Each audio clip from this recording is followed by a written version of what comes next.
नमस्कार दोस्तों, शिवपुराण में आपका बहुत बहुत स्वागत है। आज हम पढ़ने वाले हैं शिवपुराण की श्री शतरुद्र संहिता के अध्याय नंबर 15, बृहस्पति को शिव जी से वर प्राप्ति। तो चलिए शुरू करते हैं।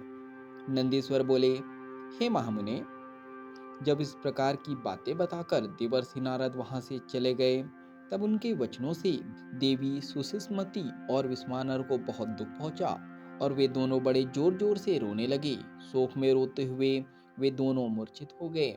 फिर पहले तो मुनि विश्वानर ने अपने को संभाला, फिर अपनी पत्नी को संभालते हुए बोले, देवी, इस प्रकार रोकर कुछ भी नहीं होगा, इसलिए तुम इस प्रकार रोना बंद करो।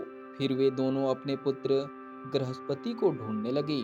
उस समय उनका पुत्र घर से बाहर था।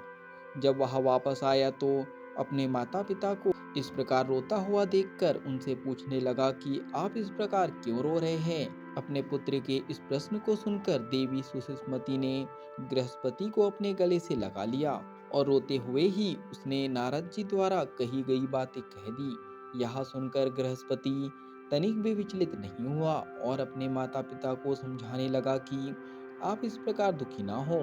मैं मृत्यु विजयी शिव मंत्र को जप कर मृत्यु से अपनी रक्षा कर लूंगा।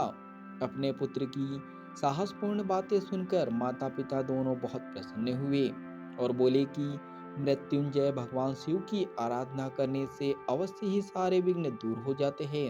अतः तुम उनकी शरण में जाओ, वे तुम्हारा कल्याण करेंगे। अपने माता पिता से आशीर्वाद लेकर बालक बृहस्पति काशी चला गया। वहां उसने स्नान करने के पश्चात शिवलिंग के दर्शन किए। विश्वेश्वर लिंग का दर्शन करने के पश्चात उसे बहुत प्रसन्नता हुई और वह अपने को भाग्यशाली मानने लगा कि उसे प्रभु के दर्शन हो गए। तब उसने वहीं एक शिवलिंग स्थापित किया। वह प्रतिदिन उस लिंग को 108 घड़ों में गंगा जल भरकर स्नान कराता था और फिर विधि पूर्वक उनकी आराधना करता था। उसका मन सदा ही शिव चरणों का स्मरण करता रहता था। धीरे धीरे समय बीतता गया। बृहस्पति ने 12वें वर्ष में प्रवेश किया। नारद जी की वाणी को सिद्ध करते हुए देवराज इंद्र बृहस्पति के सामने प्रकट हुए। इंद्र ने कहा कि बालक, मांगो, क्या मांगते हो। तब इंद्र की बात सुनकर बृहस्पति ने उन्हें नमस्कार किया और बोला, प्रभु, मैं आपसे नहीं भगवान शिव से वरदान मांगना चाहता हूँ। आप चले जाइए। मैं शिव जी के अलावा किसी अन्य से कुछ नहीं मांग सकता, क्योंकि शिव ही मेरे आराध्य है और मैं उनका भक्त हूँ। बृहस्पति के इन वचनों को सुनकर इंद्रदेव क्रोध से तमतमा उठे। उन्होंने अपना वज्र निकाल लिया। उनके हाथ में वज्र देखकर बालक को अपने पिता द्वारा बताई गई बात याद आ गई और वह डर से मूर्छित होकर गिर पड़ा। यह देखकर भक्तवत्सल भगवान शिव देवी पार्वती सहित तुरंत वहां प्रकट हो गए। जैसे ही उन्होंने बृहस्पति को छुआ, वह उठ खड़ा हुआ। अपने सामने साक्षात भगवान शिव और माता पार्वती को पाकर वह रोमांचित हो उठा। उनका रूप करोड़ों सूर्य के समान प्रकाशित हो रहा था।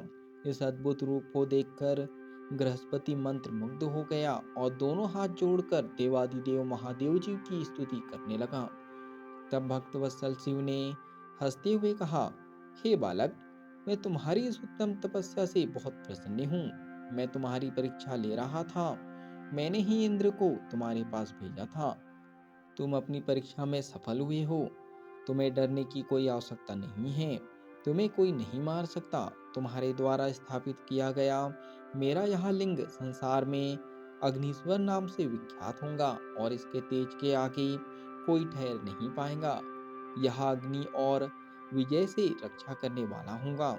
इस लिंग की पूजा करने वाले को अकाल मृत्यु का भय नहीं होगा।